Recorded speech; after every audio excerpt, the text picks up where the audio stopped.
Good morning, everyone. We have quorum, so we'll get going. This is a public meeting to consider the proposed comprehensive official plan and zoning bylaw amendments listed as items 2 through 9 on today's agenda. For the items just mentioned, only those who make oral submissions today or written submissions before the amendments are adopted may appeal the matter to the local planning appeal tribunal. In addition, the applicant may appeal the matter to the local planning appeal tribunal if council does not adopt an amendment within 150 days of receipt of the application for zoning and 210 days for an official plan amendment. And as you likely know, there's a comment sheet at the door, either for written comments or to register to speak.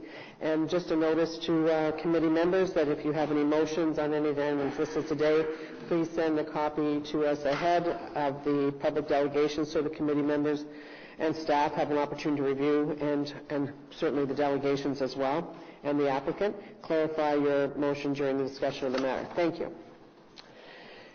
So as is tradition, this being the final meeting of this term, I talk a little bit about what we have accomplished. So we've reached the end of this term of council and our final planning committee meeting, and I'm left wondering where the 4 years have gone. With this committee, we meet so often, it just helps pass the time, I think. The time has certainly flown by, mostly because we've been so busy. There's no denying that the Planning Committee is the most active of all City Council's standing committees, and we've certainly had no shortage of interesting discussion. It has been our responsibility to weigh in on literally hundreds of items, hundreds of files in this term. And if I can take a few moments, I'd like to toot the horn of everyone that's been involved in that process. Between the staff of Planning Services, Infrastructure Services, Heritage Planning, and Economic Development, this committee has considered 762 committee reports over the last 4 years. That's an average of nearly 200 reports per year, each one backed up by the advice, analysis, and recommendations of city staff. As councillors, we would be unable to do this job without your advice, and I want you to know how much we all appreciate your hard work. I didn't add in legal. I should say legal as well, Mr. Mark. As councillors, we would be unable to do this job. But not only do you produce the insightful reports put before us, but you are here at every meeting to clarify and answer tough questions. It might not always be easy, but for the members of this committee, it's always valuable. So thank you. Of course, given how jam-packed planning committee agendas tend to be, these reports do stack up. It's a lot of reading, and it's not always easily digestible material either. The issues we tackle together are often complex and sometimes divisive. For that reason, I also wanted to say how thankful I am as chair of this committee that I have been able to work with such a dedicated and principled team of fellow councillors. You've been asked to take in a ton of information, and you have remained utterly engaged on every single file that has come before us. Files that might be politically unpopular or that impact a particular community, like the days of discussion we had around the location of a new Salvation Army facility. Files that capture the interests of everyone, even those beyond our municipal boundaries, like the design of the proposed addition to the beloved Chateau Laurier. Files that promise to reinvigorate and re-energize entire communities, like the neighborhood revitalization strategies we adopted for Hetherington and Vanier South Overbrook as part of the Building Better Revitalized Neighborhoods. Files where we are challenged to grapple with conflicting advice, as in the case of the Ugandan High Commission, where we needed to weigh the staff recommendation against guidance from the Built Heritage Subcommittee. Files that result in changes to broader city policies and impact future development, like changes to zoning for R4 and multi-unit residences, or regulations about where coach houses can be built. All of these things we have dealt with in the past 4 years. And that's in addition to a whole host of applications for site-specific zoning and official plan amendments for new residential developments, infill projects, suburban subdivisions, high-rise condo towers, and everything in between. So thank you for taking the time to absorb the information put before us and for engaging in meaningful and valuable discussion on all these files and more. The result has been sound planning decisions, even if those decisions are not always popular. I would like to thank the residents, dedicated community association members, and development professionals who have come out to our meetings. Thank you for your interest in the discussion and for your patience. I know that you sometimes have to wait hours for the chance to have your say on a particular proposal or to see the outcome. It's important for our transparency as a government that the public follow and be engaged on planning matters. Finally, I will thank the journalists who come to these meetings. You follow our committee with great interest and report our discussions fairly, informing those residents who can't be here about what's going on in our city. So thank you for that. The next time this committee meets, it could look very different, but I have no doubt it will continue to be busy. A new development charges bylaw is due in 2019. Very, very important, and one that Councillor Blais and I have talked about so very many times. A new stage 2 of LRT will get underway, which will bring its own land use implications as well as additional transit-oriented development projects to consider. The massive development at LeBreton Flats will certainly occupy a lot of time, and the development of the new official plan will get underway next year with a 4-year process that ultimately will be considered by this committee. Those are just a few of the things that planning staff are likely to present on their annual work plan in January. The committee will no doubt have plenty to occupy it in the new term of council. That first meeting of planning committee is when is it? January? We don't know. Later on in January. I'm thinking the 22nd, okay? Just because I was looking at my calendar today and I noticed there wasn't anything in it, and I thought, oh, well, that's probably planning committee. But for now, I just want to take a quick look back at how much we've achieved together and to say thank you for the past 4 years. So thank you, everyone. Any declarations of interest? None? Confirmation of minutes from our meeting on October 9th. Boy, that seems like a long time ago. Okay.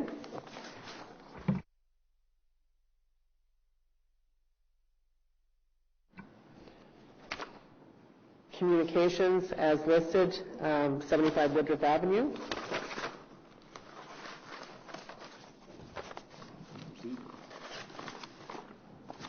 Yeah. Received? I'm going to change pages here. The designation of Cobble Cottage, 420 Kenwood Avenue under Part 4 of the Ontario Heritage Act. We have no speakers on that. Does anyone have any questions? Is it carried? Thank you. Kanata Avenue Secondary Plan Amendment and Environmental Assessment. I see that Councillor Wilkinson's not here yet, and Councillor Hubley isn't either, so the traffic coming in from Kanata and Barhaven must be rotten. But we are going to have a presentation on that one, so we'll be holding that item. Item 3 is the zoning bylaw amendment for 4025 Strandherd Drive. That's the Harmony continuation of Harmony, and Sue Murphy is here. Hi, Sue. Do you need to speak if we're prepared to carry it? No, not thank you. Anybody have any questions on this? Is it carried? Thank you. Zoning bylaw amendment, part of 3025 Albion Road North. We're holding that because we have speakers. Number 5 is the zoning bylaw amendment for 1000 Thomas Spratt Place.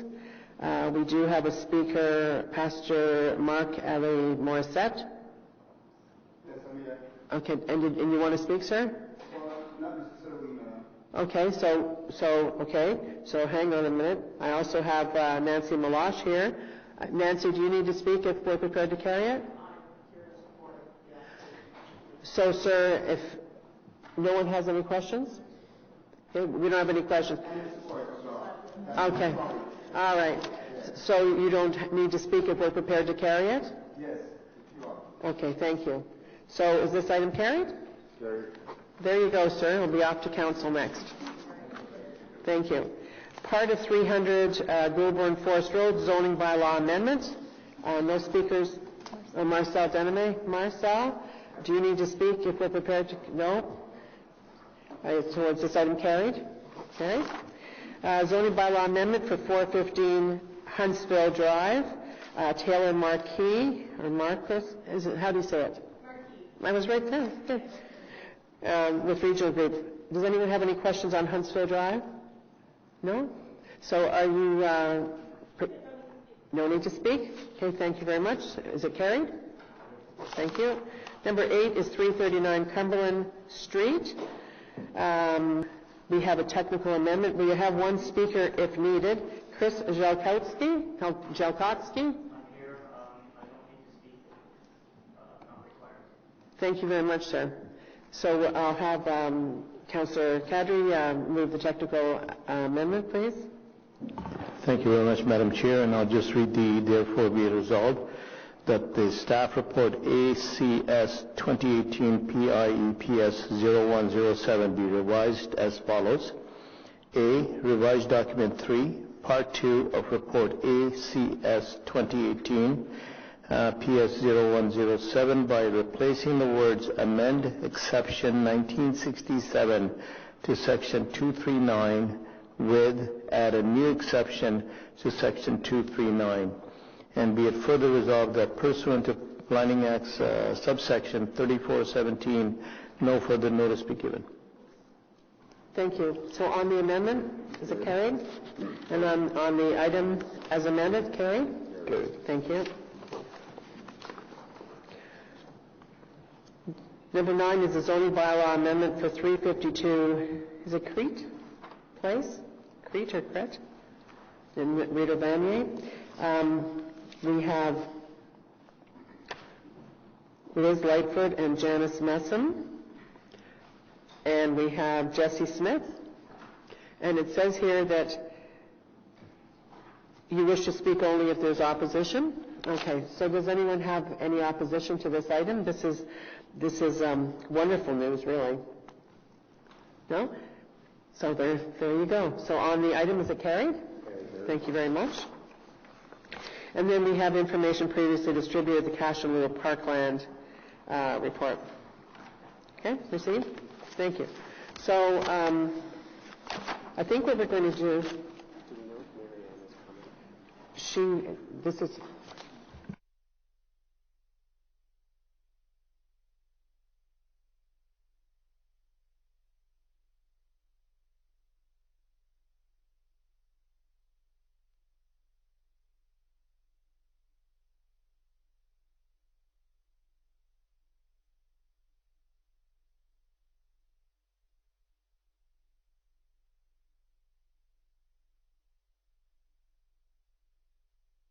So the first item that's held is the Kanata North item, and I'd like somebody to contact Councillor Wilkinson's office to make sure she is intending to come, but I'm sure. Was the traffic very bad, Alan?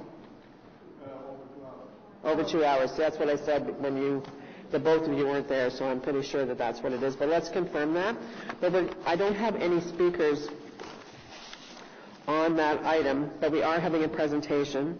Oh, I do have a speaker. Anyways, we're going to hold up. I'm going to go to the other held item, which is item number 4. And are any of the people in attendance here to support Église de Dieu d'Expression Française d'Ottawa? And it's been passed. Okay? Thank you. Okay. So item number 4 is zoning bylaw amendment, part of 3025 Albion Road North. And our first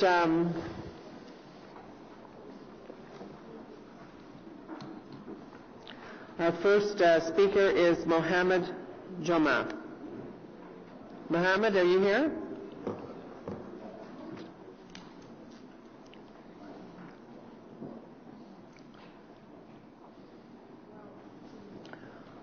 Wait.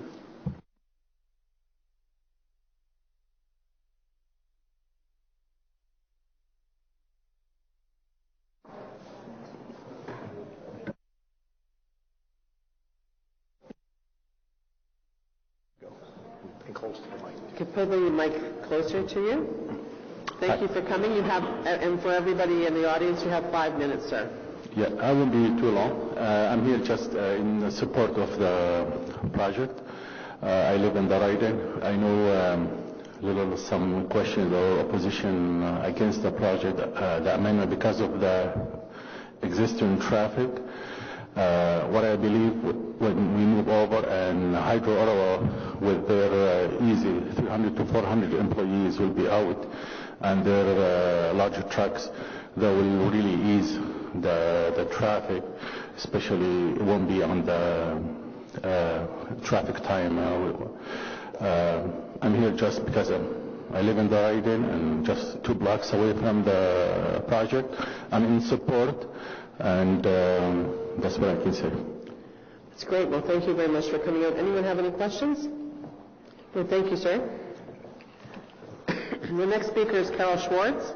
Carol is, we do have a submission from her, and she's with the Ridgemont Community Association. Carol, are you here? She's not here. She had a family situation. Okay. Everett Etier. Is Everett here? Come forward, Everett.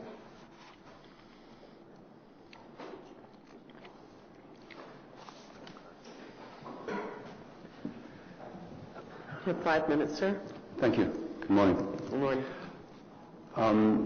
I'm also with the Ridgemont Community Association, however, not a member of the executive. Okay. As our friend just previously stated, there are objections from within the Ridgemont community, primarily with respect to traffic.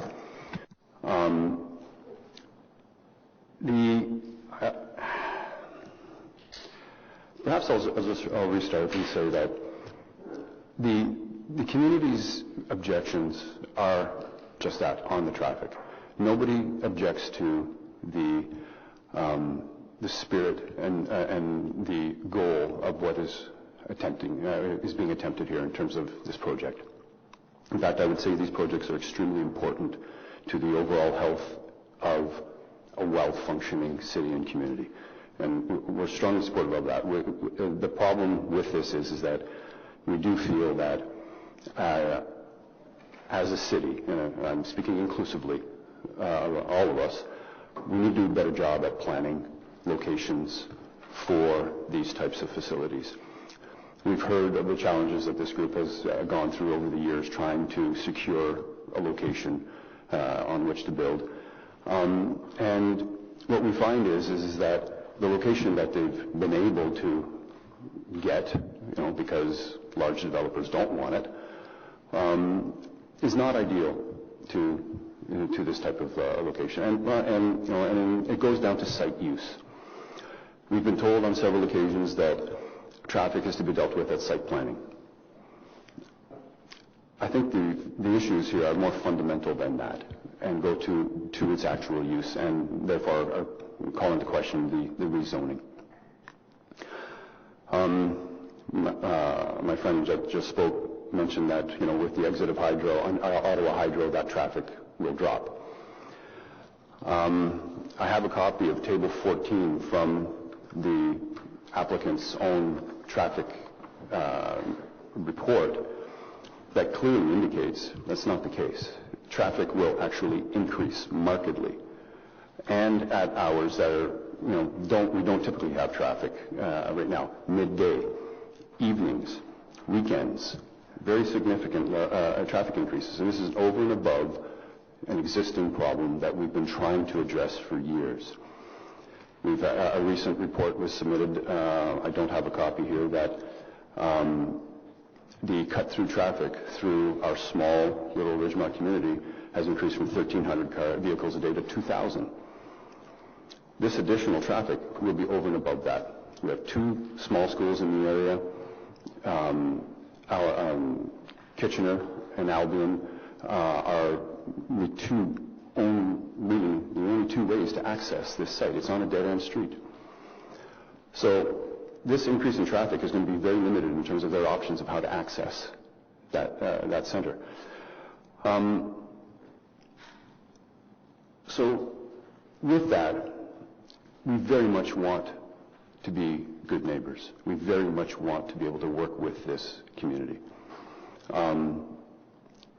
But in order for that to happen, our concerns, primarily from a safety perspective, but also as a traffic volume perspective, need to be addressed. We are hesitant to believe that it will be effectively addressed through site planning. As such, and pardon me, Madam Chairman, I'm not sure of the protocols here and whatnot, but I would like to formally request that an amendment to the proposal be proposed to include a holding provision on the basis that traffic issues would be dealt with as a part of and mandatory to this project, as opposed to something that we attempt to mitigate later on and may not be able to. So with that, and I apologize, I did have additional notes, but I noted the efficiency with which you're running this meeting and the number of items that you have on the table. So I'm abbreviating my message here. But with that, I don't know if there would be any questions, or if I... That's my job. Okay. But you have to finish. You have 4 seconds left. I'm good then. Okay. So I think it's your first time coming here. It is. Right. And I think you did really well. Yeah, the holding symbol would come from this side of the table and that sort of thing. But we have somebody here to speak to transportation, and I'm going to ask you to do that, the impact, some of the suggestions that were made or comments that were made as to the validity of the report or the increase that you anticipate being significant, not significant. So if you could just make...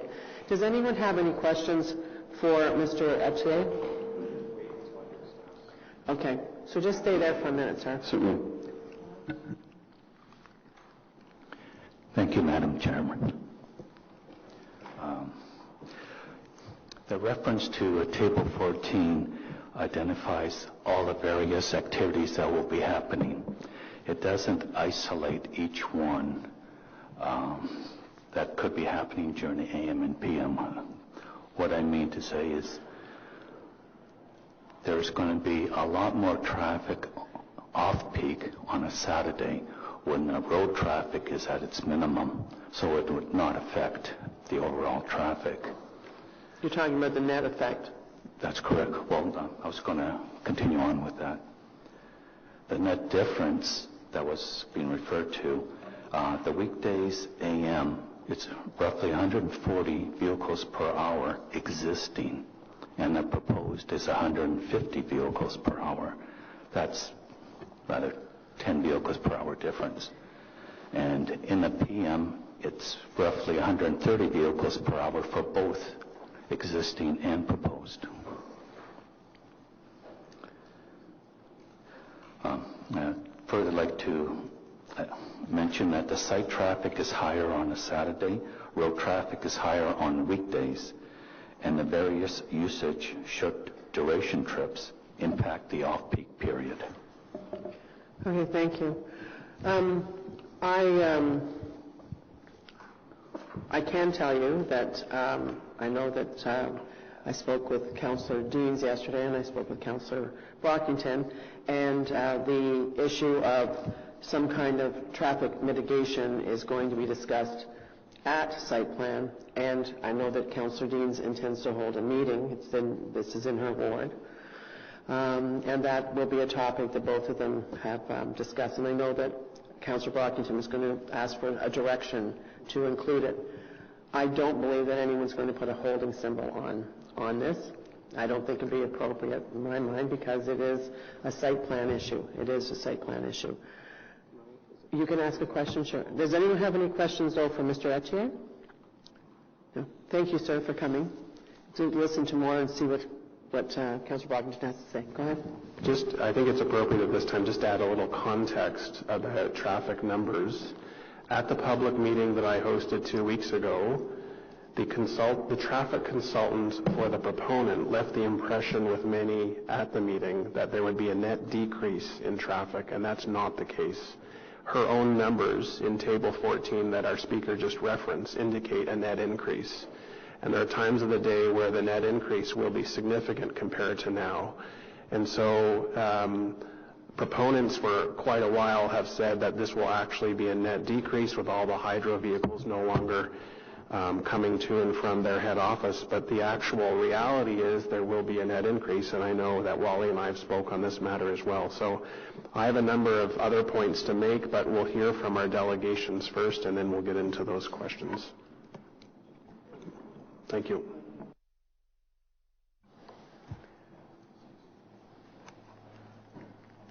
Okay. All right. Norm Payne, who is the president of Ridgemont Community Association. Norm? Oh.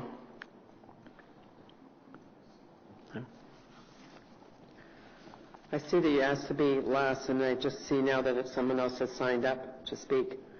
But go ahead, sir. You have 5 minutes. Thank you.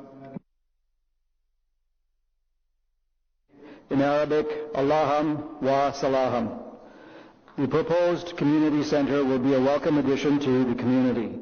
However, cut-through traffic and safety concerns from cut-through traffic is an ongoing problem, but an easily resolvable one.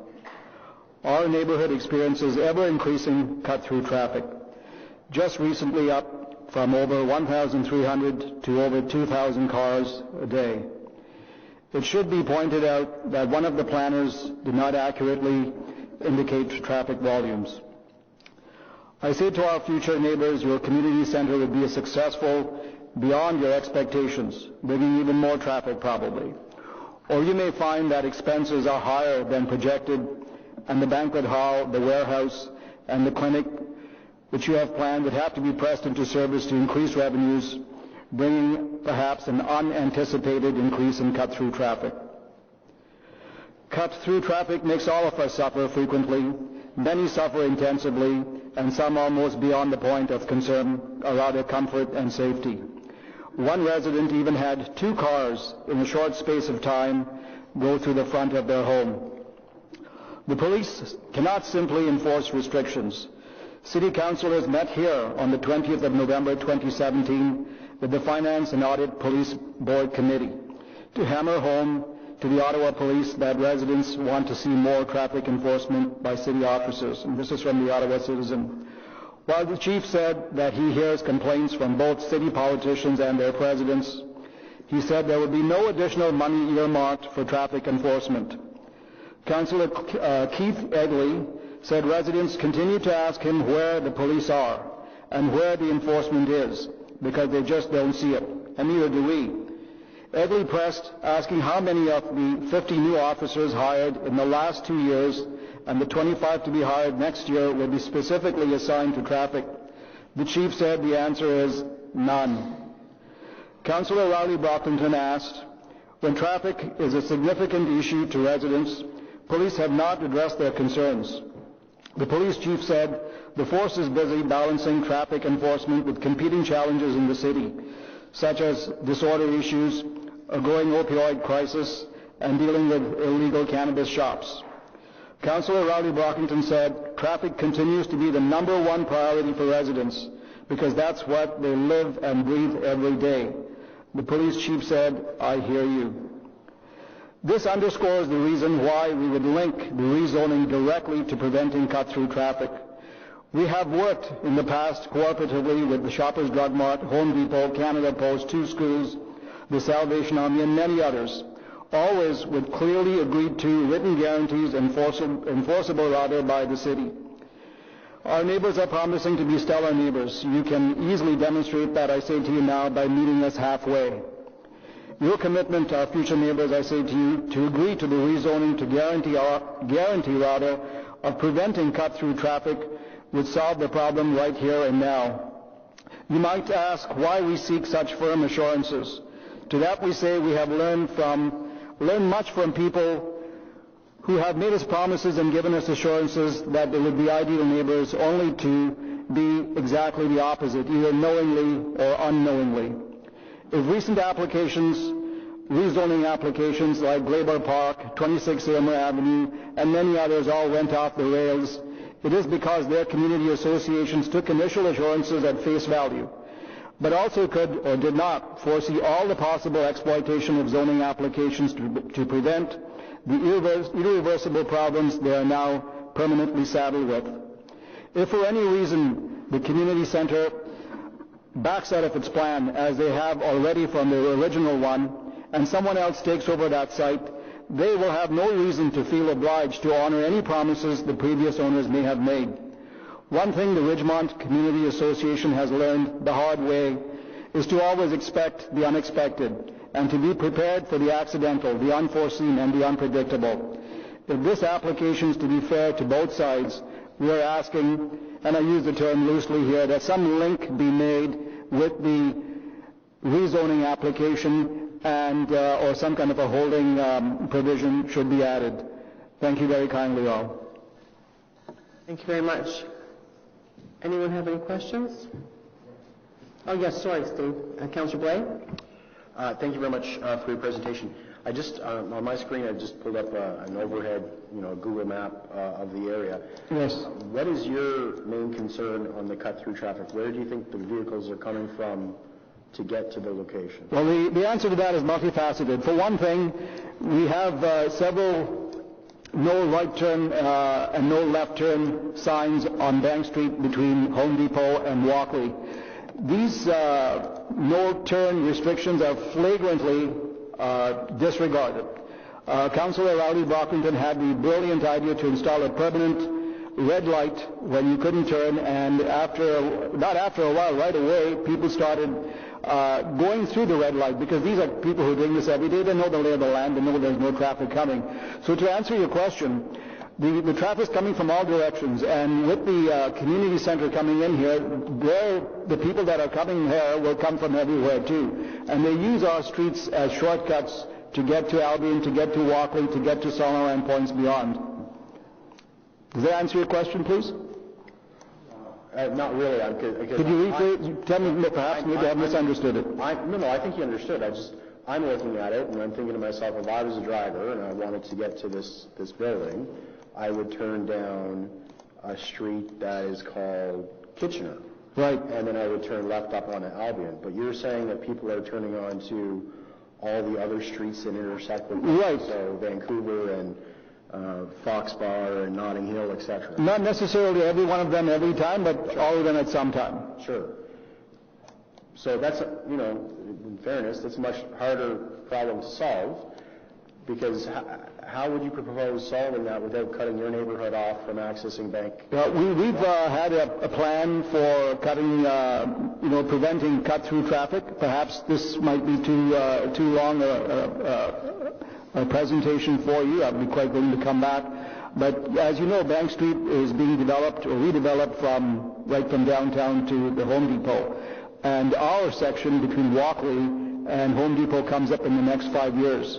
And we intend to bring these two together in such a way that we can prevent cut-through traffic for the neighborhood. Sure. I appreciate that, and a reconstruction opportunity is a great thing to try to coordinate with. Because my point is, what do you build that can distinguish the fact that someone turning left or right from Bank into the neighborhood lives in the neighborhood versus cutting through? Do you know right. what I mean? If I'm understanding your question correctly, you're asking me how can we prevent cut-through traffic coming into the neighborhood? Yeah. Right. Who are the people who are cutting through the neighborhood is perhaps the question you want to ask. The people who are cutting through the neighborhood aren't people, by and large, the 1,300 to 2,000 cars who live in the neighborhood. They're coming from Ottawa South, and they need to get to... Sir, I appreciate that. I understand the genesis of the problem. Mm-hmm. And I'm happy to work with whomever to help try to fix it. But until you identify the mechanism by which it would happen, right? So a speed bump doesn't distinguish... No, a speed bump never will, yeah. Right? Yes, good point. What physical measure do you think would work? Selective access to streets. For example, if you go on Florence, in the Byward Market area, there are a lot of streets that are two-way, but you actually can't get in from one side and you can't turn left onto the other side. So ideally what I would suggest is that, for example, at the corner of Vancouver and Bank, that there be a median right there that prevents people. That's perfect. I understand exactly what you're getting at. Thank you. Thank you. Mr. Mark, do we have the ability to obligate the applicant to do off-site works, half a kilometer away? Madam Chair, when it comes to site plan approval, I appreciate that, but that's where the applicant could be conditioned to do works. There is very limited ability to require an applicant to do off-site works. Might I add a comment to that? No, thank you. Okay. I have some other people that are asking questions, but I'm on the board of Hydro Ottawa, and I've been on the board for many years. It never crossed my mind ever to do what you're saying. I always go on Walkley, and I always turn on Albion. When I leave, I'm on Albion. I go to Walkley. There's 2 sets of lights. It's the easy way to go. It gets me directly to a major arterial. So I think that where Councillor Blair was interested in what he was trying to say is how can you identify the traffic that you see within your neighborhood as being people that live there or people that are actually cutting through, and what would the reason be for that? Councillor Rockington and Councillor Deans have questions, I think. Just again, a little context. The turning restrictions off Banker in the morning, so people from the south who don't live in the Ridgemont community are again forced to take the arterial roads, Bank to Walkley. That's the way that's being promoted. In the afternoon, what we're having on Kitchener is residents from outside the community, whether they're coming from Hetherington or East Walkley, are coming down Albion to Kitchener to beat all the traffic lights on Walkley and Bank. It's just quicker and easier for non-local residents to take Kitchener, and they come to that light right where the LCBO distribution center is, and that's always been a left-hand restriction in the afternoon, 3:30 to 5:30. So what Mr. Payne referenced is because no one was respecting that, last summer, working with staff, I made that a red light for 2 hours straight. The light never turns green for 2 hours. There's nothing new added because it's always been a left-hand restriction. So having a permanent red light adds nothing new to the situation. But that was, again, to force people from stopping, make the illegal turn. So yes, I just wanted to provide a little context to that. So, Mr. Payne, just again for people, how long have you been on the Community Association? 30 years. And you've seen cut-through traffic in your community as a major concern for many years? Yes, I can identify them by car. And you'll know, working with me in this particular term of council on Kitchener, we've had painted messaging. Yes. We've done yellow flex sticks. Yes. We've done speed display boards. Yes. And we've done the permanent red light at Bank. Some have been more effective than others. This doesn't reduce volume. These are really geared towards reducing speed, because speed is also an issue. And again, I just want to make sure you're aware, and I want you to acknowledge from my colleagues that in addition to coming to your meetings and coming next week, I've been working with traffic services staff and transportation staff of the city, and there are a number of options that are being considered and will continue to work with you. But I want to make sure that people are aware that we have tried some lesser invasive traffic calming initiatives in the past with little success, and now we're looking at some bigger initiatives. And I'll get into that more after the speakers.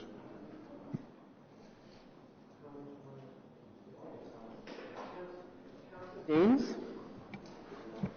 Thank you, and thank you for your presentation. And I think all of us around the table are very sensitive to communities and the frustration they have with cut-through traffic and the impacts on local communities. Having said that, though, in listening to you, what I'm detecting is that the frustration is currently existing.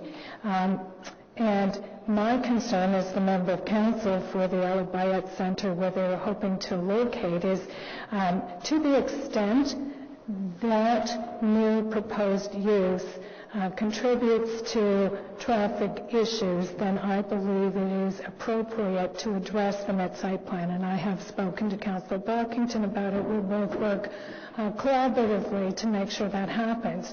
But I don't want to leave you with the impression that we're going to fix all the traffic issues currently existing or the cut-through that's coming through Hetherington or anywhere else on the Ali Bayat Center. We can't ask them to address all of those issues, and I just want to make sure that you acknowledge that. I couldn't agree with you more, but just like renovating an old house, you know, the elbow is connected to the shoulder, is connected to here and there, so everything comes all together. What I've learned over 30 years, and our former president, who isn't here anymore, taught me, is always expect the unexpected. Whatever someone tells us, you'll get 50 cars an hour, whatever it is, it's always 3 times the amount. And if you look, you know, in Ottawa and anywhere in the world for that matter, whatever the projections are, they're woefully low. So we have to prepare for that. And keep in mind, This Bank Street development is for the next 50 years. So I'm not pinning all the responsibility on the community center. I'm asking, here's a good opportunity to address this problem, but also keep in mind the community center has the potential for bringing in large numbers of people. Like I mentioned, they may find the need to increase their revenues and have the banquet hall running like Sala San Marco every night, which will bring, as you know, on Preston, there's cars parked all over. If you look at the Robbie's restaurant, which was turned into a religious place, you go there on Friday, there's cars parked all over the place and frequently accidents and so on. So what we're saying is not just pulling things out of a hat. It's from very hard observation. And I think someone asked me if I knew the cars, how do you know the cars are coming in the neighborhood? Every morning I work outside in my yard for about 45 minutes, and I see all the cars. I go around the neighborhood, and I know whose car belongs in which yard, and I know which ones are cutting through. I'm not saying I'm right 100% of the time, but perhaps maybe 80 to 90. You'll have rabbits in a neighborhood. You get to know the lay of the land and who's coming and going and so on. Thank you. Okay. But as long as we agree that, to the extent the center increases the traffic, we'll address that. But remember, council needs to work with the community association, which I know he has been doing on addressing the broader. And I guess the other thing I would say that you need to think about is that Hydro Ottawa building is a significant size building. Right. It's to be sold to someone. Right. And you might want to think about the other uses that could be in there and their impact, because my sense is that this will smooth out the traffic to different times of day, which will probably make it better. Yeah, very good point. And to that, I would say we're trying to work with Councillor Rowley-Brockington with that Bank Street development to prevent in advance this problem that you're predicting perhaps might arise. Okay, well, thank you very much. And I just remind everybody this is a zoning bylaw amendment we're dealing with. It's not Transportation Committee, and the site plan is yet to come. Thank you very much, sir. Thank you all. Thank you. Kamal Faz. Kamal, are you here? Come on forward, please. We have 5 minutes.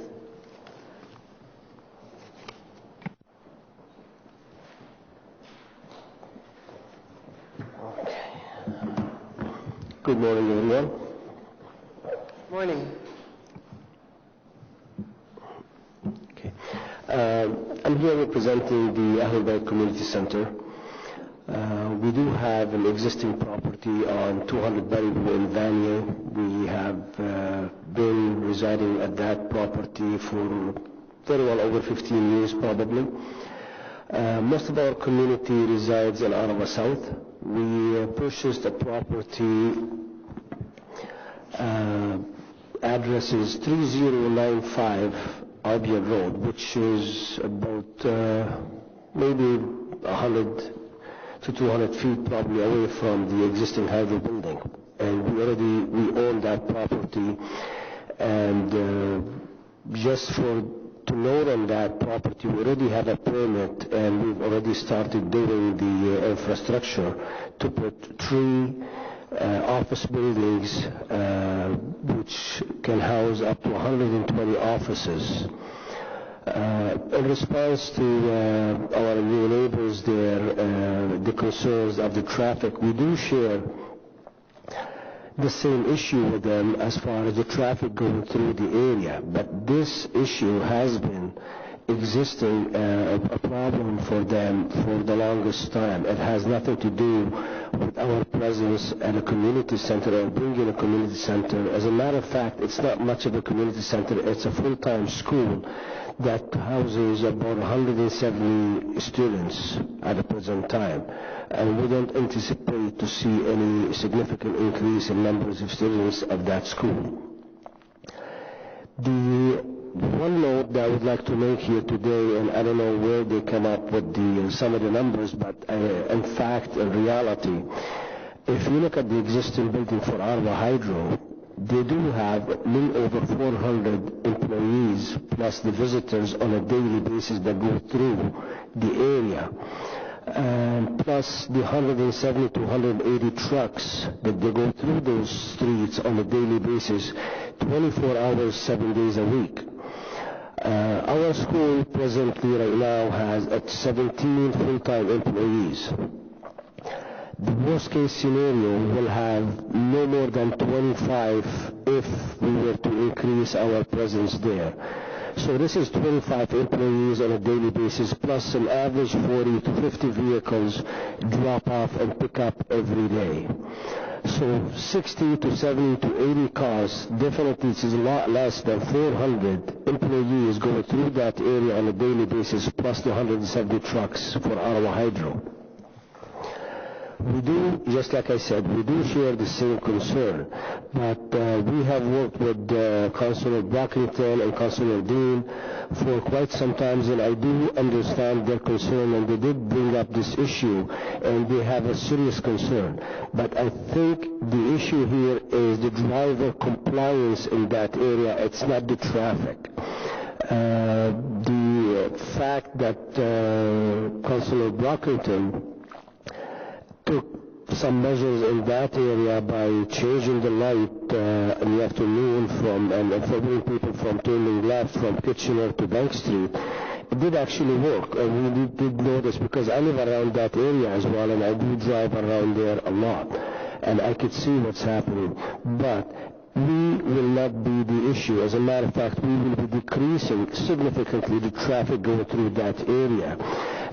I did bring that up in the public meeting a couple of weeks ago when we talked about it, because a lot of our people who are coming to school on a daily basis, they live around the Hunter Club South and Conroy area there. So they will be using Conroy, Walkley, which will be a much more useful than them going through those small side streets and turning right. If they're heading north on Bank Street, they cannot turn right in the morning regardless, because those things, Vancouver and Kitchener and some other streets, that's 7:30 till 9:30, I think they can't turn right on those streets anyway, regardless of that.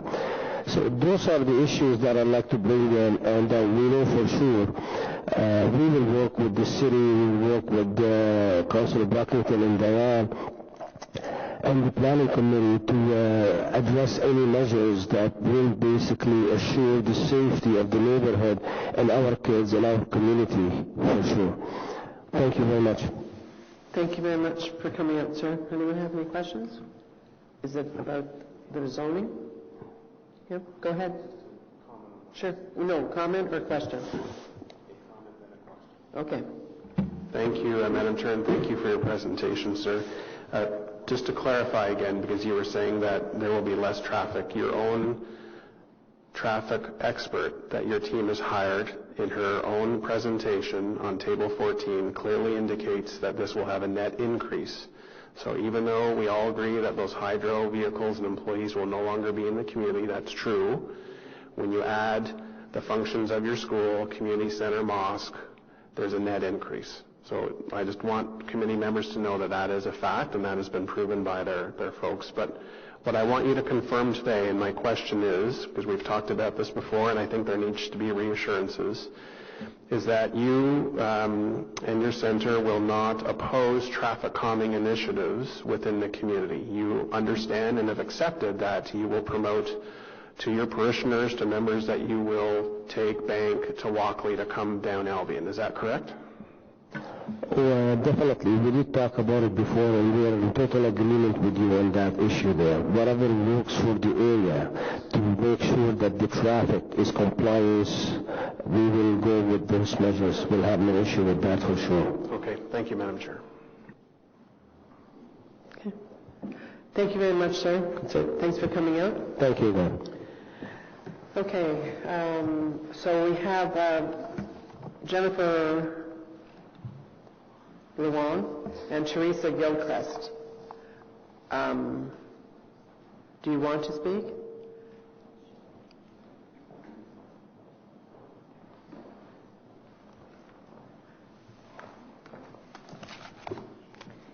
Thank you. My apologies, I was late because of the weather, but I do just want to clarify, because there's a lot of things being said, and I think it's gotten confused a bit.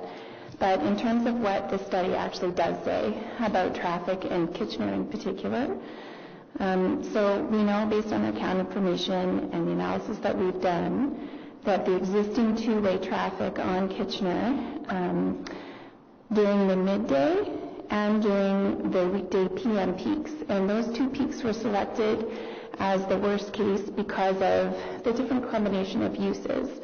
The mosque will have midday prayer times, which are highest attendance on Friday midday. So we looked at that as the worst case, as well as the PM rush hour, because there's a school component, there's a variety of uses,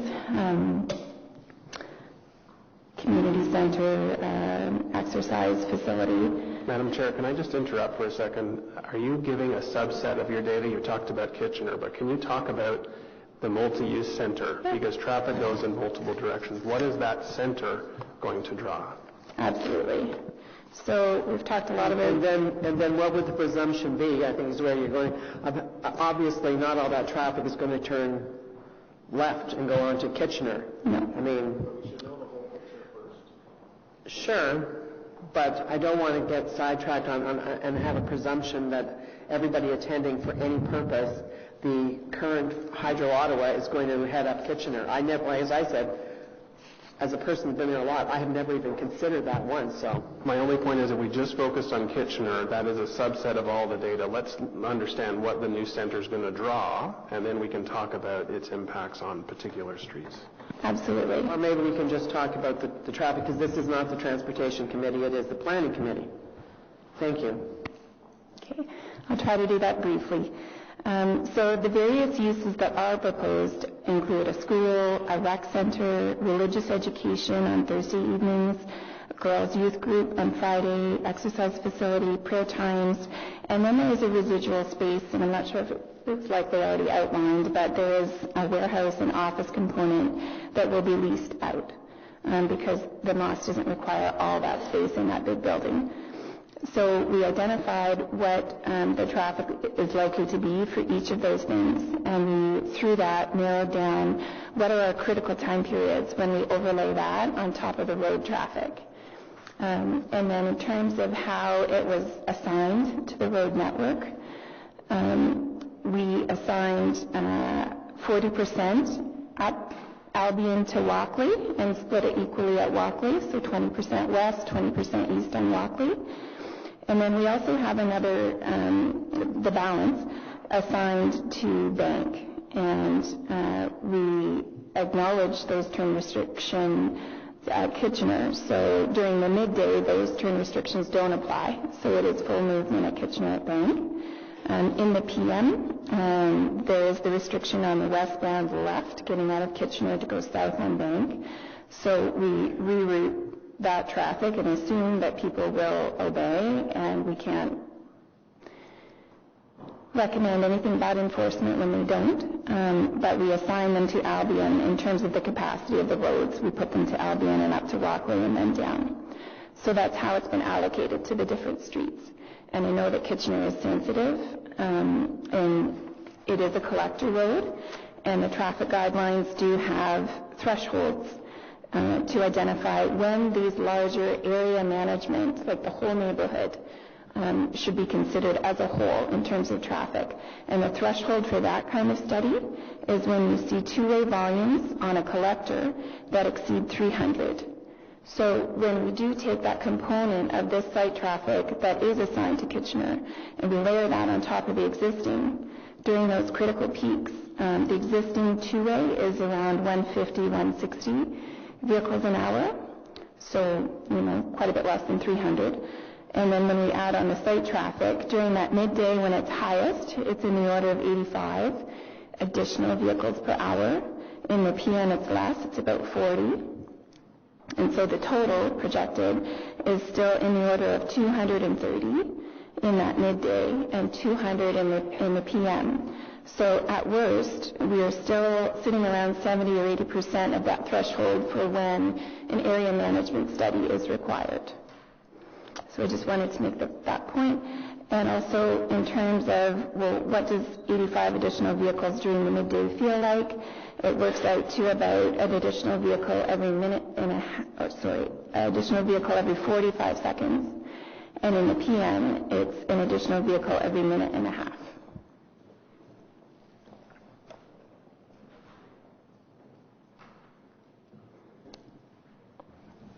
Are you finished?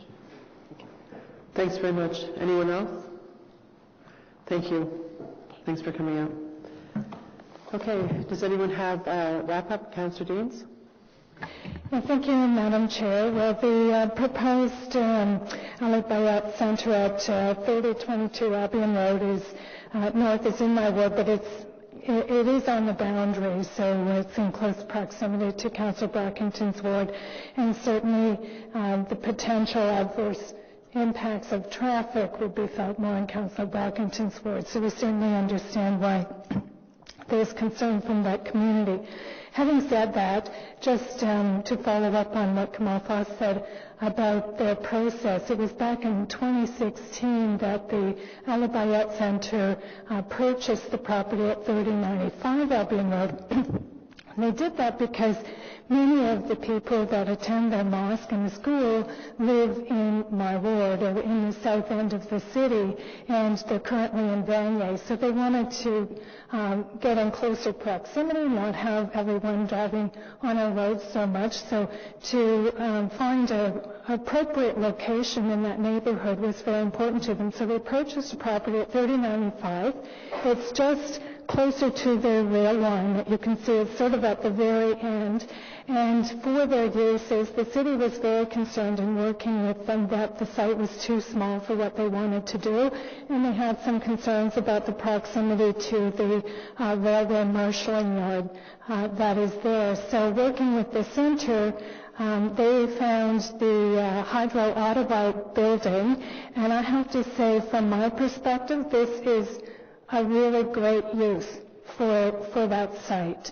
Hydro Ottawa is relocating to Hunt Club Road, and they're vacating that site. I don't think it's that easy a building to find an appropriate use for, but for me, this would be the 5th mosque that establishes in my ward, and the biggest challenge, and other people who have mosques in their ward will know this, the biggest challenge is the parking issues associated with the mosque. And the brilliance of this site is that it has a lot of space, and so parking should not be an issue on this site. And it's the biggest challenge I have with all the other mosques, how we accommodate their time of worship. Their peak time of worship is Friday noon, which is a day of commerce. So anytime you establish it in an area where there's commerce happening, there's conflicts that tend to arise. And in this area, because they can accommodate the parking on the site, to me it just seems like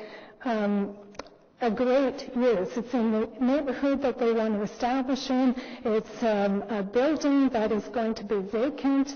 And as I said to the resident earlier, think about the other uses that could have gone into that building and the impact on traffic. And to me, a school and a community center, a place of worship, is a good use for the community. It's in a transitional area between more industrial uses and residential uses. So for me, I think I think a lot about where mosques can go in my ward, because it seems like it's a growth area in the city, but there's not a lot of places that don't come with conflicts with communities, especially on parking. And this is one of the ones I think is actually about the best I can think of as a location for a mosque to establish in my ward. So I just wanted to say, the issues the community are raising are site plan issues.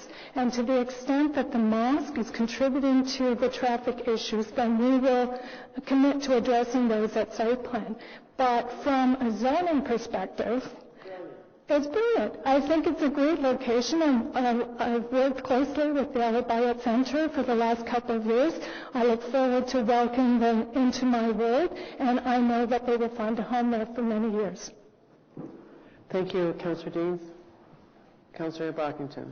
Thank you, Madam Chair. And Councillor Deans has done well to summarize, I guess, the last 2.5 years of work that at least I've been involved with. I think the congregation has been searching for a new home for a while and have gone through some challenges. And as Councillor Deans said, the original location in our community was fraught with a number of challenges, mostly due to the proximity to the rail yard and the school and all the regulations associated with that. So they've been through a lot.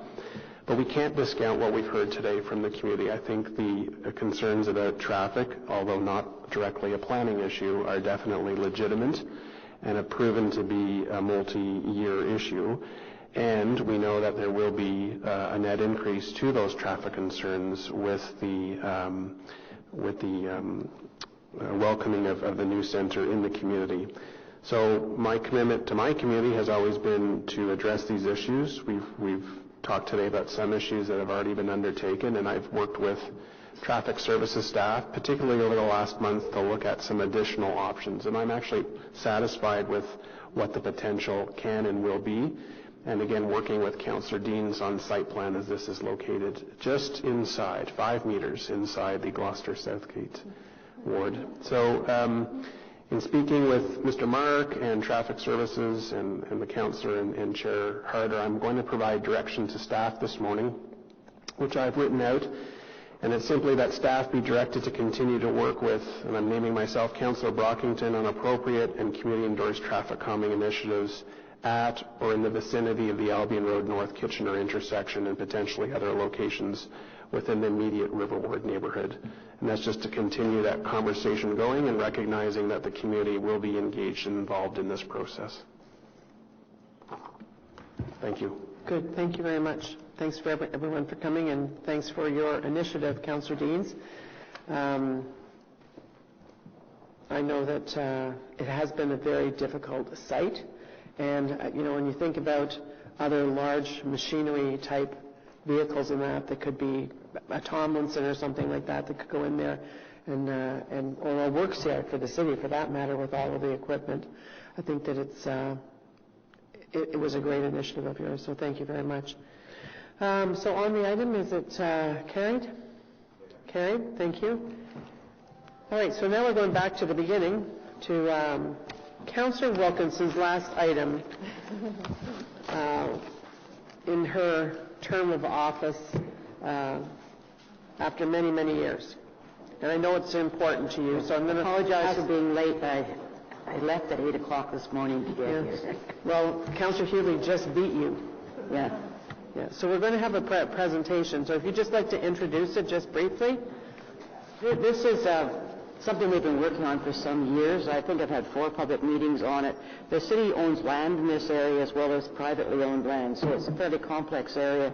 It has the town center park, which we renamed the Bilteron Park, is within that, and this amendment is actually to enlarge the park, which is meeting some of the objectives of the community, setting up the changes which have happened in the last 20 years and the need for residential units and things of that nature in here, and to look at how we might in the future be able to turn part of Kanata Avenue into a main street and have that type of a facility. So it touches many, many different aspects. I can tell you I've been working with city staff too on some of this land, so to get some for supportive housing in that area, and that's coming together. So it's going to be very close to where the light rail some year, maybe sometime this decade, or next decade, or maybe this century, will come to Kanata. And in the meantime, there's bus service right at the door. So it has a lot of attributes that are very important. This Kanata North now, I have 11 high-rise buildings in my ward now, which is unusual outside the Greenbelt. I've got 2 more under construction and 2 more in plans now, so that will lead to 15. And this is an area where the highest density is. It's close to residential. It's other residential. It's close to shopping. It has all the things going for it. So this is an important document to update what was a very important thing that I worked on actually in the 90s when I was a councillor on the Kanata Council at the time when we were trying to get the town centre started, and it really is taking off now. Thank you. Thank you very much. So over to you, Mr. Migueles, and you're going to do a presentation. Thank you, Madam Chair. Good morning. This is a scoped official plan amendment for the secondary plan of the Kanata Town Centre and an environmental assessment for the stretch of Kanata Avenue that goes through that part of the town centre. You'll be hearing from the lead planner, Emily Davies, on the official plan amendment, and Sean Doyle on the environmental assessment. Good morning, Madam Chair. I'll provide a brief overview of the official plan amendment component of this application, and I'll pass it off to Sean. So the report recommendations in front of you include 4 different recommendations. 2 of the recommendations are with regards to the official plan amendment component of this. The first is making some amendments to the text of the site-specific policies for Kanata Avenue Town Centre, as well as the schedule. And then the second amendment is to include the Kanata Town Centre concept plan as an appendice to the site-specific policies. The 2 remaining report recommendations are with regards to the EA, the environmental assessment, and we'll get into those in a minute. The Town Centre site-specific policies include, just one second. The Kanata Town Centre site-specific policies were brought forward from the former Kanata at the time of amalgamation. The proposed amendment includes a scoped provision to expand an open space parcel within the city-owned lands of the town centre.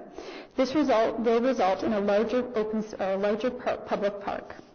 The amendment provides updates to the policy direction to reflect the deletion of an identified main street, which is currently not constructed and which bisects the open space parcel located on the city-owned land.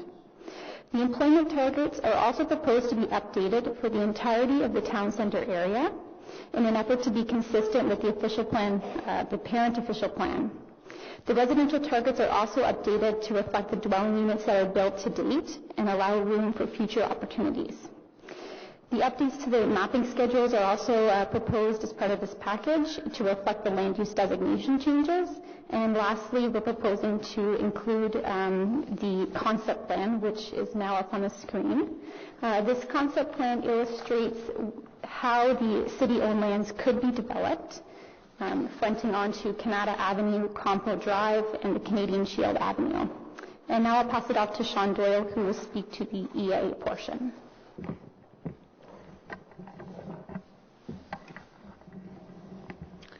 Thank you.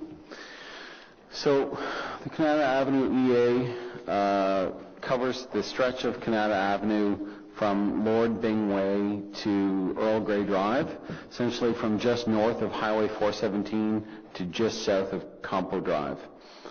The study was undertaken originally really for 2 purposes: to establish and get approvals for the widening of this portion of Kanata Avenue to 4 lanes, and to transform the section to provide a complete street accommodating all modes of travel. This project is within Phase 2, identified as a Phase 2 project within the 2013 Transportation Master Plan and the Affordable Network. And the final cost estimate from the project was about $10.4 million of capital costs in 2016 dollars. But both the status, as far as the timing and priority goes, and the cost estimates are currently being revised through the DC update. This project started a little while ago. We actually started in the spring of 2013, and since then we've had 3 points of public contact. We've had 3 3 formal points of public contact through public open houses. We've also had a number of landowner meetings and meetings with the councillor, and we've actually attended the councillor's community meetings to provide project updates. And we are really at the end of the planning process. The next step for this project would be to post the notice of completion and to take the project through the statutory requirement for a 30-day public review period, assuming support from the committee. So really the features of the cross-section, and then maybe to the next slide, please, is, as I mentioned earlier, to provide a complete street, looking to accommodate all modes of travel, and while accommodating them, really encourage walking and cycling in this area. It also, the design represents very good integrated planning. It connects the street to the adjacent lands by providing streetscaping, patio space, parking for both cars in the off-peaks and for bicycles. We've created gateway features and provided opportunity for public art. And we've created a unique street furniture program to really identify this section of Kanata Avenue as distinct within the city. But not only have we connected it to the planned commercial development, but we've made sure to connect it through to the natural features in the park space that will be preserved in the area by creating a green linkage from the park out to the street. So as I mentioned briefly earlier, the next steps from this project are to finalize the environmental study report, taking into account any comments or direction from this committee and from council itself.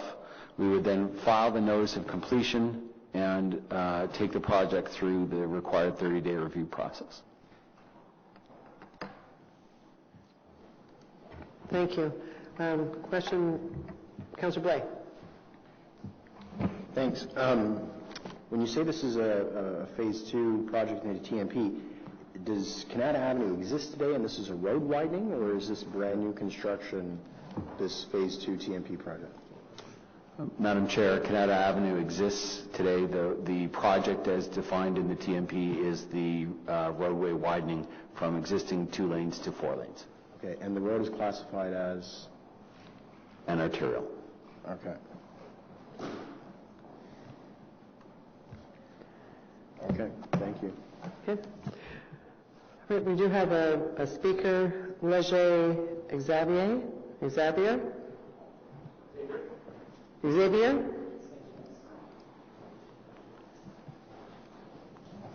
Is your first name Leger? It is. Okay. Contrary to how you might normally read it.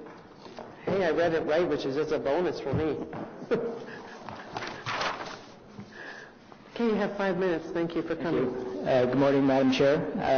Just wanted to thank the committee for allowing me to speak this morning. I'm Senior Vice President for Penequity Realty Corporation. We've been building in the town center and working with the community and the city for almost 30 years, specifically on this project. So we've gone through a number of phases, starting with the first phase, which was the community center. Starting in the early 2000s, we started transitioning into the RSC2 lands, which is really the culmination of the transition between traditional community commercial and the highest order that was really mandated or envisioned for the town center. So through the years, we've participated in a number of studies through Councillor Wilkinson as well as through the city, really overlaying the vision for the regional shopping center, which is a kind of a defined term under the secondary plan and plan policies, linking it to the town center. So through that vision, we had really signed off and participated in a comprehensive look to how do we integrate and create the highest order experience in the town center. It obviously allows for a multitude of years. It allows for transition, expansion, intensification. And from our standpoint, this was a very much a collaborative manner in the sense that the town center and the regional shopping center are joined. The success of both are key to the community. They're key to the objectives of all involved. We've got the potential of a LRT expansion, significant dollars in investment to the community, and that's at the heart of our center. So we very much value the investment that the city is looking to make within the community as well as within the center. It would be the focal point as we move forward. That as an amenity to the ability for us to intensify the center, to meet the objectives that are set out under the policies are really what we're driving towards. So we're not here to identify that we're not in favor of development, and we're not here to definitely identify that we're not looking to partner with the city. I think what we're looking to express some concerns in is just what we believe is that I think we're just a little bit premature. We believe that the secondary plan or the OPA amendment that's been proposed by the city in conjunction with the EA, so another capital investment, really has been uncoordinated with the vision for the regional shopping center. And in that instance, our success really is predicated on the success of the community. So we're looking to engage the city on more of a comprehensive way to review the policies and the design guidelines and everything to make the center and this community what it needs to be and what it will be. So again, the concerns really to date is that the scoped nature of what's been put forward, we don't feel reflect the intention of the multitude of studies, open houses with respect to the overall Kanata Town Center. And you know, we've, through the process and through the public engagement, we've expressed these concerns to staff, but we believe staff's mandates effectively were to bring forward a scoped amendment, whether that was from the intention of trying to keep it in the context of dealing with the city lands. We can't speculate, but I believe our feedback has been that, you know, we want to partner in this success. We want to partner in the success of the community, and in order to do so, we believe, and we've always felt that success is really predicated on a larger look to how does the regional shopping center integrate into the town center lands. There's a very significant Main Street component that was identified in the secondary plan policies. That's really, you know, it's been deleted in this. So, you know, from that standpoint, we want to understand how the city will be implementing the vision of the town center within the framework that's coming forward. We've asked through a letter that we've submitted from our planner for some more background, for some more feedback. So again, you know, a lot of our questions have been really predicated on wanting to ensure that we can work together to implement, and we just don't feel at this point in time that we're comfortable with what's been put forward in the context of how the site and how the regional shopping center integrates into the overall town center. Thank you. The scope of this is really quite minor in nature from what you're talking about. And you know, when you think about transit-oriented development, etc., I mean, you're a prime candidate for that. Okay, and I see that going forward, just like we will with the Lincoln Fields, like we just did with Elmdale Acres, like we did with Westgate, that sort of thing. But what the scope of this is certainly not going to impede that at all. I'll just ask, does anyone have any questions? So I'm going to ask Mr. Nicholas to comment on it after Councillor Wilkinson. We have talked about this a number of times, but in my view, this particular one is not taking anything away from the shopping complexes, which you partly own and others as well. That the enhancement of that and things, I think, as Councillor Carter has just said, should be the subject of additional work and things, because it is near the Terry Fox Station is right there, and it will eventually be rapid bus transit maybe, and maybe even someday the rail will be there, and that means that there'll be major impacts on the shopping center subject. So this is primarily designed for the Central Business District section, which is across the road from you, which includes the city lands and Urbandale lands. And I think that, as we said, I don't want to hold this up anymore. We've been talking about this now for, I think the first meeting we set up there was in 2013. It's many, many years we've been talking about this. The city lands are ready to go now. They've been placed with the Community Lands Corporation to get them moving forward, and this is needed for the residential component and things like that, which doesn't affect you very much right now. And I think that I would certainly recommend, and I've talked to our incoming councillor as well, who would like to see this moving forward now, about the importance of continuing to work on what is on the lands, the shopping center. We have a BIA there now, which is also interested in working with you on how that land, that area could become a prime town center. So I think holding it up now doesn't make sense. I just want to know why you think it does have that impact on you. Sure, through you, Madam Chair. Fundamentally, our concerns relate to the lands that we have abutting Kanata Avenue. So again, the idea is that these lands are transitional lands. There is an effect for those lands predicated on what is ultimately the vision for the north side of Kanata Avenue. And given that this is a combined LPA and EA, effectively the presentation that the city has made with respect to looking at Kanata Avenue, the vision for Kanata Avenue. We've always felt that we are involved in that. We should be participating in that to the extent that the improvements affect the shopping center. Again, we're not here to debate the RSC1 or the RSC2 designations. Fundamentally, we're here to deal with the RSC3 designations, which are the lands on the south side of Kanata Avenue. So we've been brought into this through the combined OPA as well as EA, and again, the concern specifically is that those lands are designated under the scheduled policies to be high-density employment.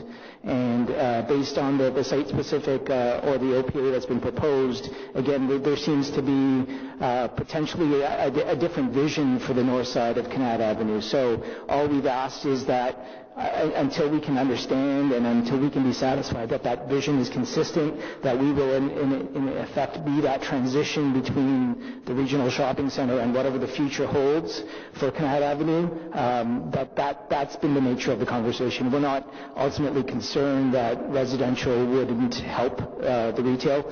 Quite honestly, more retail, more customers in the market helps. There's a designation on our portion of the lands today that's affected by what the city envisions for the north side, and that was predicated on the previous vision for the north side of the land. So that's been the primary concern. But these lands have always been going for development.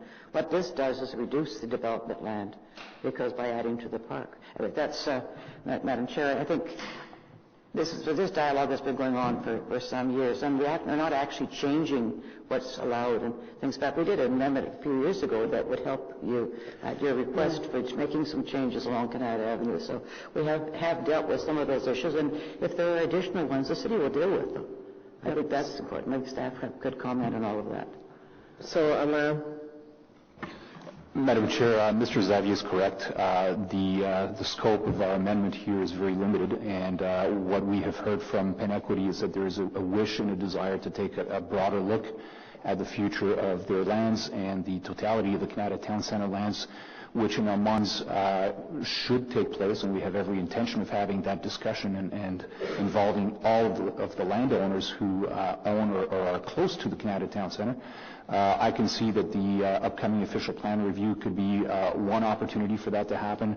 Another is typically with the Stage 3 LRT extending to Kanata. As the city has done, we look at the vicinity of major stations. This is a major station, so we'd be looking at assisting Penn Equity and other landowners in rethinking the future of their lands, rethinking the evolution of that shopping center, as the city and our department has done for other shopping centers in similar circumstances. So to echo Councillor Wilkinson, Madam Chair, the city is prepared to continue to work with Penn Equity and other landowners in the Kanata Town Center. The purpose of this particular amendment was simply to move the yardsticks in formalizing what is now the current vision for the Kanata Town Center.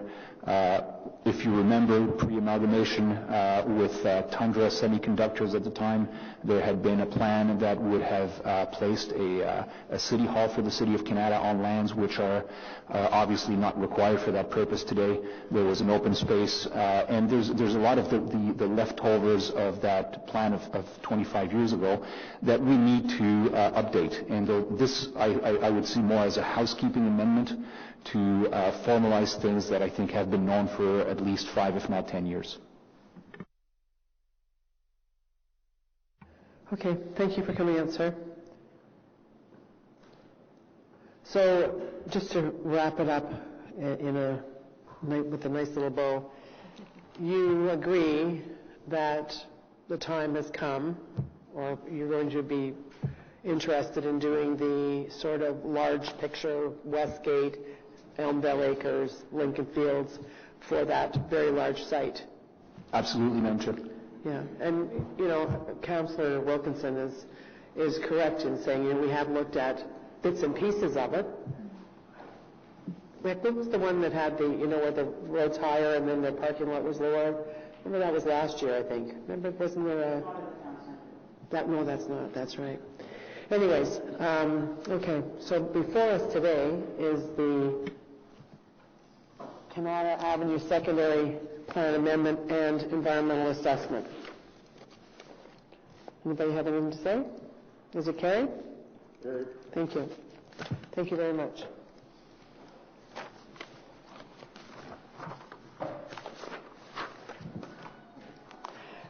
I'm going to turn, before we adjourn, because I think, let's see. Any notices of motion? Any inquiries?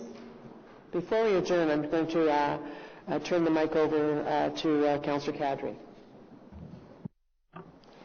Thank you very much, Madam Chair, and thank you for this opportunity to have the mic. It's my pleasure this morning to say a few thank yous to some of the people that I've worked with over the past 12 years. My tenure on the Planning Committee started back in 2006, and I've been a member of this committee for the last 12 years. This committee, as the Chair Harder mentioned this morning, a very important role. A role to build a city, a role to build communities, to build neighborhoods. I remember the first day I came out of a council meeting, and one of the reporters said to me, "Well, Councillor, what was your first impression of this council meeting?" And I said to myself and to the reporter, I said, it felt like I was in a sandbox. And the reporter asked me, "What do you mean by a sandbox?" I said, well, the discussions that happened around the table were something similar to a child saying, "Give me my lollipop back." And the person says, "Well, how do you know it's your lollipop?" The child says, "Well, I licked it. I opened it and licked it, so it's my lollipop. Give it back." So that was my first very, premature presumptions and assumptions of the City Council. So the reporter wisely said to me, he says, "I bet you played in the sandcastle. What's your mandate?" I said, "My mandate for this council and for my role as a councillor is to project a best City of Ottawa sandcastle coming out of those meetings." And that's something that stuck with me from back then to today. We don't build neighborhoods and communities. And they're more than just about buildings and roads. I know that's what mainly this committee does, along with, partners from Parks and Rec and Transportation and Transit. Communities are built of people. Caring people, compassionate people. And over the 12 years, along with most of you and some of you, you've seen those same people come and speak to us as audience in this committee. And everyone sitting around this table can relay and say, we've heard about traffic, we've heard about property values, we've heard about congestions, all the things that everybody seems to talk about when they come to Planning Committee. Because change in their neighborhood is something that everybody takes personally. And that change in some of those committees or some of those applications, in my opinion, are for the better. Some maybe not, but most are. I look at my own community from Stittsville. This community was coming out of its suburban rural mix of development and of thinking. Not that there was anything wrong with that thinking, but city decided that it's going to become a suburban neighborhood. And that's exactly what we've become. A suburban neighborhood where still the people do care and do work in the community to help make it better. And some of those people have come to this audience table and said, this is what we're looking for. This is what we think we should have in Stittsville. Some of that has happened and has come to fruition. Could more have been done? Possibly. But I'll leave that to the next person taking over this seat as I move on. The thing for each one of you, especially my councillor colleagues, as you already know, is to build your communities to the best way you think that is going to help your neighborhoods and your communities. Keeping in mind, as 23 individual communities or councillors, you represent one piece of the puzzle. And it's that puzzle this planning committee has an opportunity to put together and does every time it meets and before it meets. So it's my pleasure this morning to say thank you to you as my colleagues and to my previous colleagues that have sat around this table with me, and to city staff, the planning staff. You know, I started my term here with John Moser as General Manager of Planning, along with other respected members of the Planning Department. Today, I'm leaving with Stephen Willis as the General Manager, and very capable hands, and he's done a great job since he's taken over this portfolio. My thank yous not restricted to the following names: Leon Snedden, thank you. John Smith, Elaine McGillis, Derek Moody, Don Hairwire. These are some of the people that I had direct contact with, building, working in Stittsville. I also want to take this opportunity to thank all of the planners and engineers and different various staffs of the planning department, including one that came out of my office as recently as a year ago, for guiding, for leading not only this committee, but my community and myself. To you, Ms. Harder,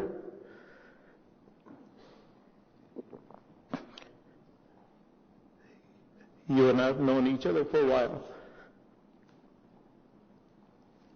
Over our days in the retail industry, I've often heard you say, customer service. That's what this committee is about. That's what this city is about. But customer service doesn't happen on its own. Customer service takes dedicated people like Councillor Harder and other members of this committee and residents of this city to make that customer service stick and be pleasant and be polite and be courteous. And that's what you've done, Jan.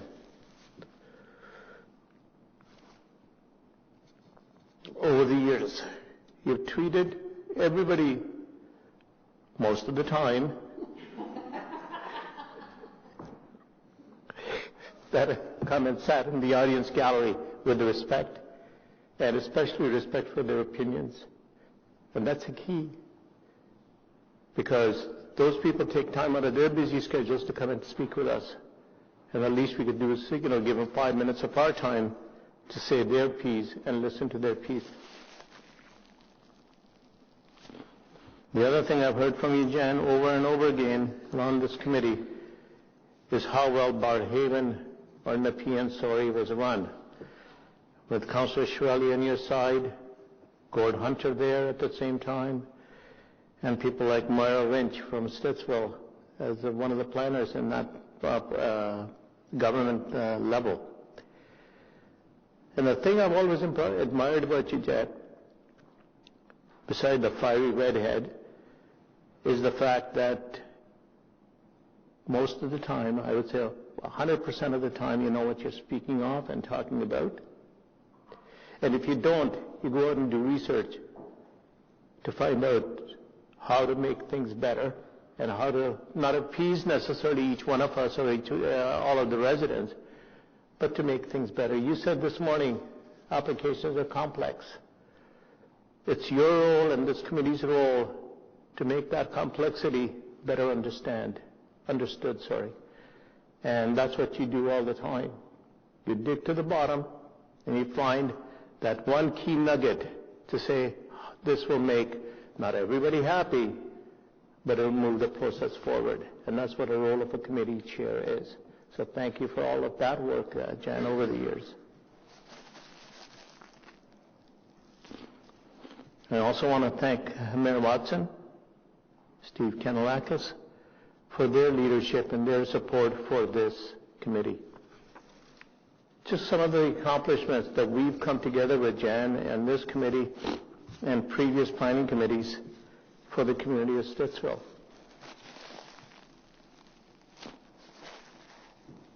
Sorry about getting emotional. Sherwood Woods, the acquisition of that woods area, protecting the tree canopy. That community has used that area for about 30 years and will continue to use it.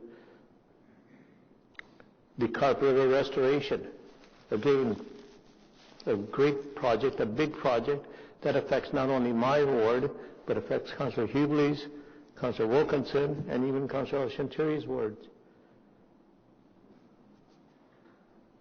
The expanding of Hazeldean Road years ago, that made sure that the community was ready to expand. That includes the bridge, Alan. I'm sorry, but that does include the bridge. Building better, smarter suburbs, suburban neighborhoods. I remember the bus trip that came into Stittsville with some of our colleagues and asked some of the issues that were being not only raised in Stittsville, but other areas of the city. How do we work through those and do better development, better communities, better neighborhoods? The expansion of Goulburn Rec Complex, from phase 1, which was done through Goulburn Township, to phase 2 and 3, to make it a modern center for a growing community as it is today. I'm happy to say that Stittsville, I'm leaving behind as a councillor, but not leaving behind as a community. It's a strong community and will continue to grow. And its projected population up to 70,000 in the next 25 years. I want to thank each and every one of you, and if I have forgotten somebody, I do apologize for that. And I most of all want to thank the people that come here every time there's a planning committee meeting and have their say, including my residents and my community. Thank you very much, everybody.